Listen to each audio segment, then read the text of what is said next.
Kemenangan Musa dan azab Firaun di hari Asyura. Ketika masyarakat Mesir menjadi semakin fanatik karena ketidakpercayaan mereka, permusuhan dan ketidaktaatan mereka terhadap Nabi Musa memicu keinginan mereka untuk membunuh dan menganiaya Rasulullah dan para pengikutnya. Mereka mengikuti raja mereka yang kejam, Firaun. Saat itu Tuhan beralasan untuk membinasakan mereka semua. Mereka menyaksikan tanda-tanda dan kejadian-kejadian di luar nalar.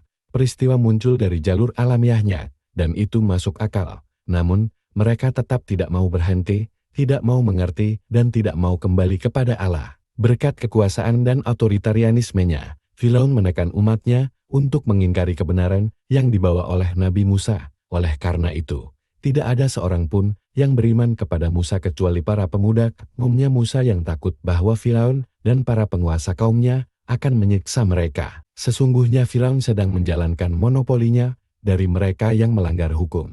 Akhirnya Firaun menyatakan dirinya sebagai Tuhan yang berhak disembah. Saat kezaliman sedang mencapai puncaknya, saat itulah pertolongan Tuhan datang. Nabi Musa mengumpulkan murid-muridnya, menasihati mereka, dan memberi mereka arahan.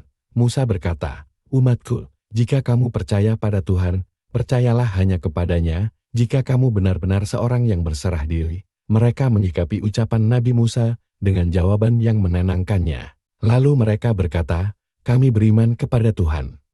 Tuhan kami, jangan jadikan kami sasaran fitnah para penindas." Nabi Musa mengajarkan mereka untuk percaya hanya kepada Tuhan, mintalah pertolongan dan harapan padanya, dan Allah pun telah memberikan jalan keluar bagi mereka masing-masing. Kemudian, Nabi Musa mengumumkan kabar baik Tuhan kepada umatnya, dan kami turunkan kepada Musa dan saudaranya, "Ambillah rumah-rumah di Mesir untuk umatmu di sana, dan jadikan rumahmu menjadi tempat salat.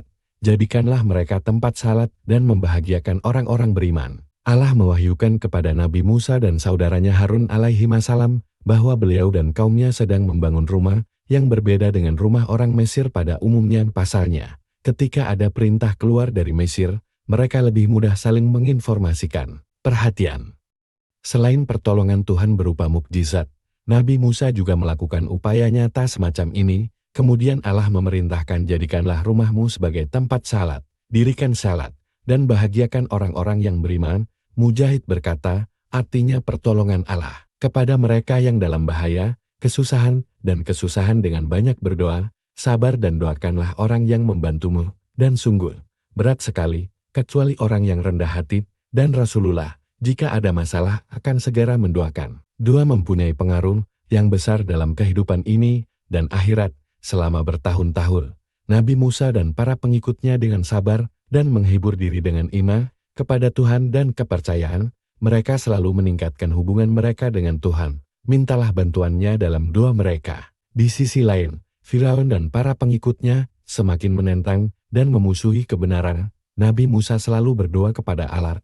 Musa berkata, "Ya Tuhan kami, sesungguhnya Engkau telah memberikan kepada Firaun dan para penguasa kaumnya perhiasan dan kekayaan hidup duniawi, ya Tuhan kami, sehingga mereka menyesatkan manusia dari jalan Allah. Ya Allah, musnahkanlah harta benda mereka dan kuncilah hati mereka sampai mati. Mereka tidak akan beriman sebelum mereka menyaksikan siksa yang pedih." Ibnu Juraij berkata, Firaun masih hidup 40 tahun setelah Nabi Musa mengucapkan doa ini. Tafsir Al-Quran Al-Asim karya Imam Ibnu Katsir. Lihatlah Nabi Musa yang selain sabar menghadapi umatnya, juga sabar menghadapi kekejaman Firaun, berdakwah kepadanya, dan berdoa kepada Allah. Tak heran jika Allah menetapkannya sebagai ulul azmi.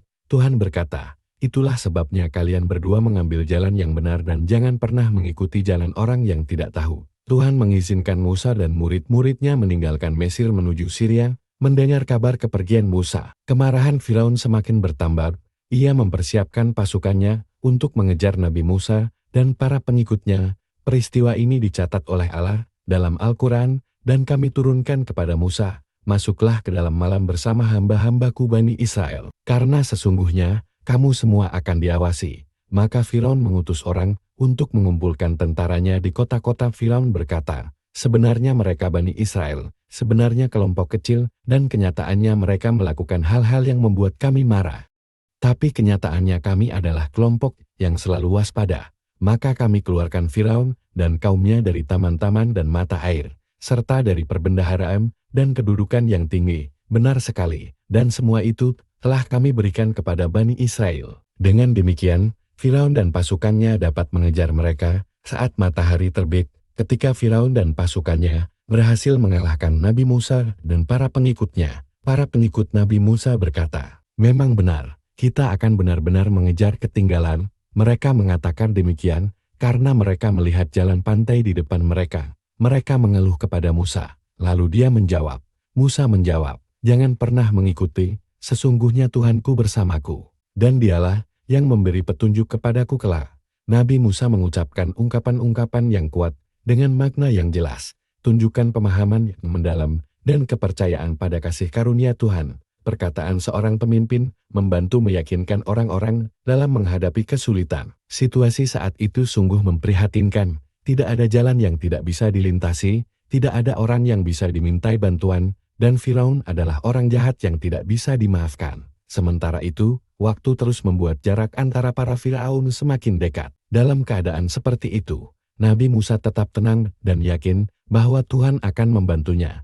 Sikap ini patut kita tiru sebagai seorang muslim yang beriman kepada Allah. Wahyu datang kepada Nabi Musa. Kemudian kami turunkan kepada Musa, "Ayo kita menyeberangi lautan dengan tongkatmu." Lalu laut terbelah, masing-masing bagian bagaikan gunung besar. Melihat laut terbelah, Nabi Musa dan para pengikutnya bergegas menyeberangi jalan yang terbelah itu. Setelah penyeberangan dan para pengikutnya, yang merupakan pelintas terakhir, meninggalkan laut, pasukan pertama Firaun memasuki laut. Musa segera ingin terjun ke laut untuk mengembalikan air ke keadaan semula. Jadi Firaun dan pasukannya tidak bisa lewat. Namun Allah memerintahkan, dan biarlah laut terus terbelah.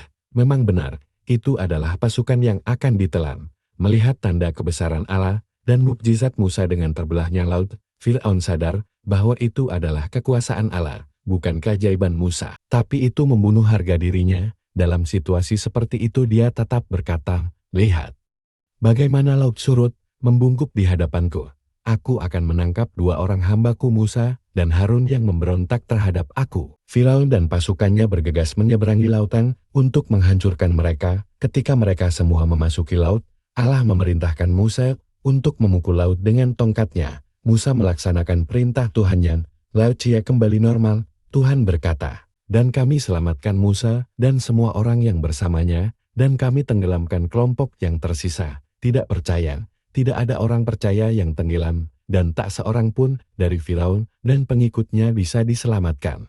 Setelah sadar dan yakin sepenuhnya akan tenggelamnya, Firaun berkata, "Dan kami izinkan Bani Israel menyeberangi lautan." Lalu mereka dikejar oleh Firaun dan pasukannya, karena ingin mengejar dan menindas mereka, sampai Firaun hampir tenggelam. Dia berkata, "Saya beriman bahwa tidak ada Tuhan selain Allah yang diyakini oleh Bani Israel, dan saya termasuk orang-orang yang berserah diri kepada Allah." Tuhan menegurnya dan memberi kita semua pelajaran.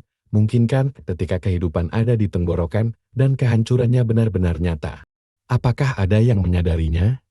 Apakah sekarang yang kamu beriman, padahal sebenarnya kamu sudah lama durhaka dan termasuk orang-orang yang berbuat maksiat?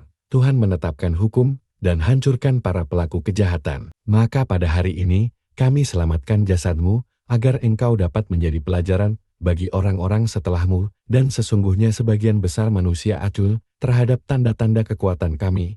Kejadian itu telah berlalu, namun pelajarannya tidak pernah hilang seiring berjalannya waktu. Dari Ibnu Abbas radhiyallahu anhuma, Rasulullah datang ke Madinah. Beliau dapati orang-orang Yahudi berpuasa pada hari Asyura 10 Muharram. Kemudian beliau bertanya pada mereka, "Hari yang kalian berpuasa ini adalah hari apa?"